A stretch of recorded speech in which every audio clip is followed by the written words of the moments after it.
Specifically designed for TimberTech's Radiance Rail and ornamental rail systems, DeckLites components include a post cap light module, post accent light, and a stair riser light. DeckLites components are covered by a 5-year limited residential warranty. Here's how to install the DeckLites system. Before you begin, familiarize yourself with these safety precautions. Lamps get hot quickly. When turning on, make contact only with the switch or plug. Before replacing lamp, turn off or unplug and allow it to cool. Do not touch the lamp at any time.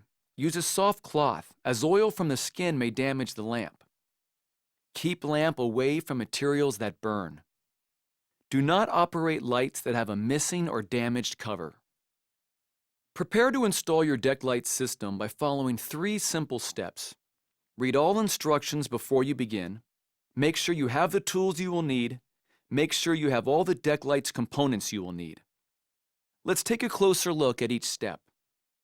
To accommodate DeckLites wiring and fixtures, modifications must be made to railing components during the railing assembly.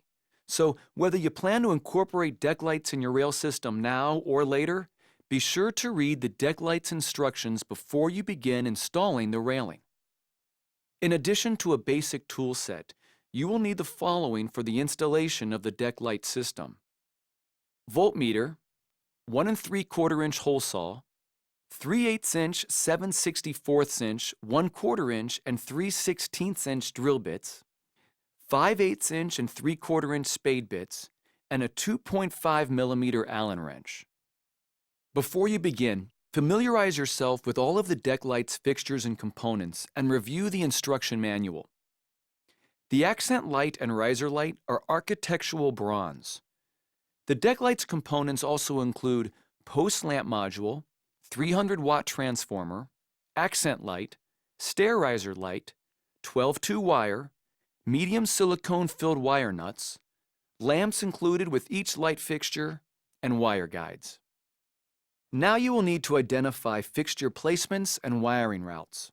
When laying out the wiring for your deck, please remember that building codes vary by locale, so consult the applicable codes before beginning the project. This unit's secondary wiring shall be protected by routing in close proximity to the lights or fitting, or next to a building structure such as a house or deck. The wiring can only be buried in order to connect to the main secondary wire, and only to a maximum of 6 inches. A maximum of 10 10-watt lights can be attached to a single circuit, and a maximum of 30 lights in total can be powered by the 300-watt transformer. Lights shall not be installed within 10 feet or 1.52 meters of a pool, spa, or fountain. Check local codes for proximity regulations prior to installing fixtures. The DeckLites lighting fixtures are designed to work within a specific voltage range of 10.5 to 12 volts. As current runs along the main cable into each fixture in a circuit, voltage drop will occur. This can lead to insufficient voltage being supplied to the fixtures at the end of the run. To limit voltage drop on circuits that have long runs, it is recommended that you loop the main wire with multiple lighting fixtures. Looping of the main wire is not necessary on circuits where all of the fixtures are connected at the same junction. Now, let's prepare your deck and railing system. To install DeckLites in the Radiance Rail system, you will need to trim your 4x4 wood post to 35.5 inches above the deck surface. For post cover cuts, use a miter saw with a fine-tooth blade. Trim height for a post cover with post module is 37.5 inches. Trim height for an unlit post is 39 5/8 inches. If installing a post-mounted accent light, please refer to installing post-mounted accent light later in this video. Slide post skirt over the post cover and down to the deck surface.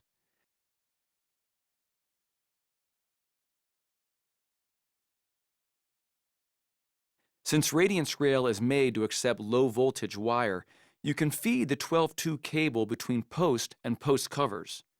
Make sure you have enough wire to feed to the next light, unless you are at the last light in the run. Install support rails and balusters as normal. Do not install the top rail yet.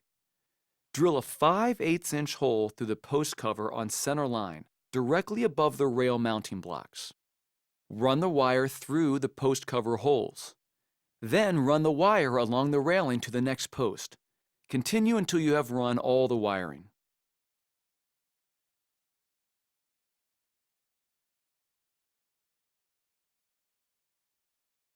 Secure 4 wire guides to the support rail using number 8 3/4" screws. With a 3/16" bit, use the wire guides to pre-drill holes through the support rail. Next, you will need to make a notch on the center line of the top rail by boring a 3/4" hole close to the end of the rail. Then cut it out to form an open slot. If you are installing baluster lights, install the top rail after the baluster lights are installed. To attach the top rail, use the holes that were pre-drilled through the wire guides. Failure to use these holes may result in wire damage.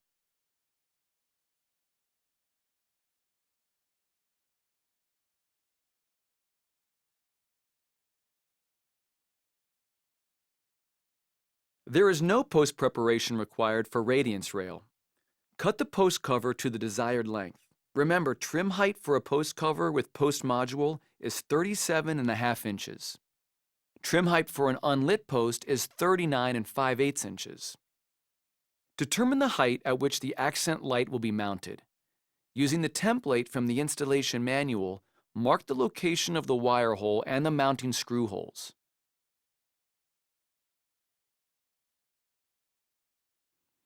Drill a 3/8" hole for the wire. Drill 2 7/64" holes for the mounting screws. Remove the accent light cover from the accent light backplate by loosening the set screw located at the bottom of the accent light cover. Route the accent light wire through the wire hole in the post cover. Allow the wire to extend out the top end of the post cover. Hold the accent light back in position and attach to the post using 2 number 8 3/4" screws. Install the lamp. Attach the accent light cover. Tighten the accent light set screw. If a post skirt is used, install it over the wood post before installing the post cover. You will not be able to install the post skirt once the post cover and accent light is installed. Slide the post cover over the wood post and into the post skirt. Make sure the wire is resting in the prefabricated channel inside the post cover. Trim the excess wire length and make wiring connections to the 12-2 cable. Connections between the main 12-2 wire and the lighting fixtures are made using the space between the post and the post cap or post light module as a junction box. When routing the main wire around the deck, leave a loop of extra wire at the top of each post to allow for splicing connections. When making splices, do not pre-twist wires. Pre-twisting can lead to a poor seal inside the wire nut, causing corrosion and/or voltage drop. Strip wires 5/8 inch.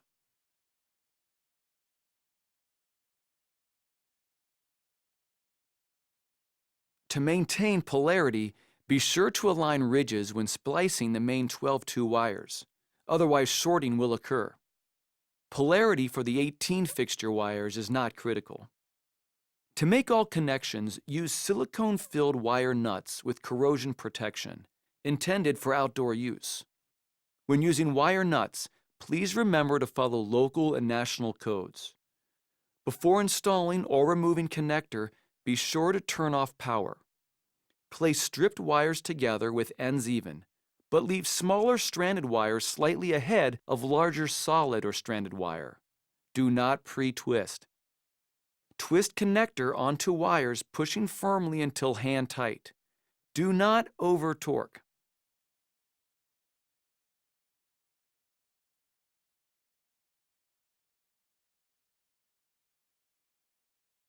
Post lamps must be installed after the rail assembly has been completed.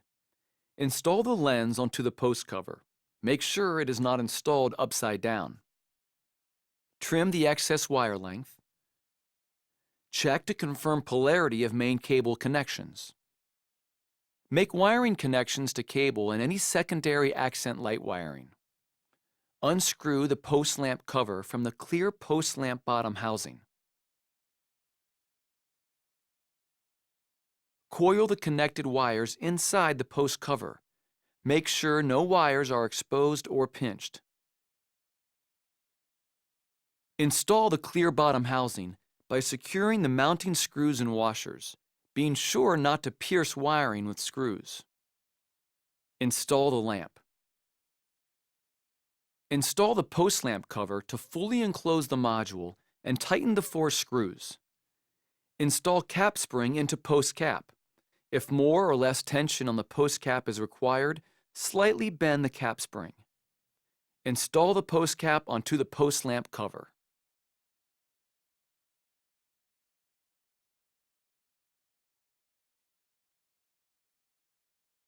Locate and mark vertical and horizontal center lines for stair riser light location. Vertical position is at the discretion of the installer, but centered on the riser would be most common.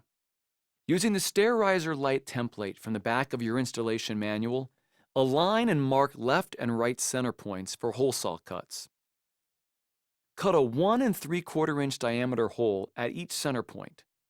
Hole centers will be 3 inches apart, 1.5 inches to center line.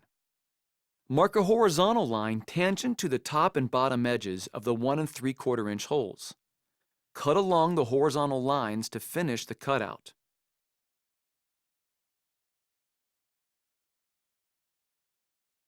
Remove the stair riser light cover. Install the stair riser light housing into the opening.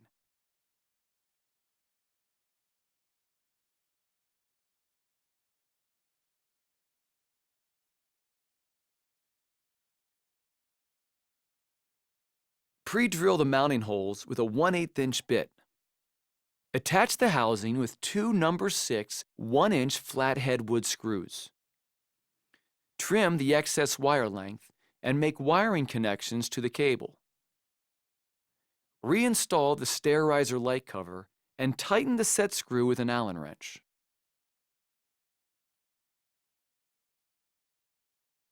Power is supplied to the lighting fixtures via 12-2 wires connected to the transformer. One half of the wire is connected to the common or C terminal, the other half is connected to an output terminal. When connecting the wires in a loop configuration, polarity of the wires must be maintained. One side of the 12-2 wire contains raised ridges to allow for easy identification. A simple touch will allow you to determine the rib side. To ensure the proper operation of the lighting fixtures, a voltage range of 10.5 to 12 volts must be supplied to each fixture. Supplying voltage outside this range may lead to undesirable or unsafe operation of the lighting fixtures. To test for proper voltage, connect all fixtures with lamps installed to the circuit you are testing. Retest until proper voltage is achieved. Also test the middle and end fixture within the loop circuit. Now, you are ready to spend more time on your beautiful TimberTech deck, day or night.